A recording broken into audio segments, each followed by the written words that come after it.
$500. വാ സിനിമയ്ക്കോ? ഞാൻ വരുന്നില്ലേ? എന്തോ ഇന്നലെ പറഞ്ഞില്ല, അതിനല്ലേ ഞാൻ കാശടിച്ചു പറ്റിയ സംഭവം ഇവിടെ സുമയില്ലേ, ഒളിച്ചോടിയ അല്ല, അവളെന്നെ ഒരു ഡേറ്റിന് വിളിച്ചു. എത്രാം തീയതി? ചങ്ക അതല്ല, ഈ രണ്ടുപേരും കറങ്ങാൻ പോത്തില്ലേ? അല്ലേ പറഞ്ഞ നമുക്ക് രണ്ടുപേർക്കും പോയിട്ട് വരാം. അതല്ല, ഞങ്ങൾ തമ്മിൽ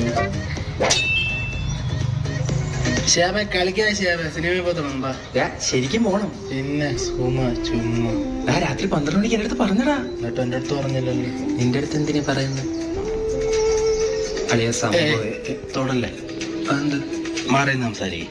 എന്നാലും ഇത് നടപടിയാണോ കാര്യമൊന്നും അല്ല. അൻസർക്ക് അറിഞ്ഞാ നിന്റെ പണ്ട് പാലത്തിന്റെ അടി വട്ടത്തി ഇവിടെ പഠിപ്പിച്ച്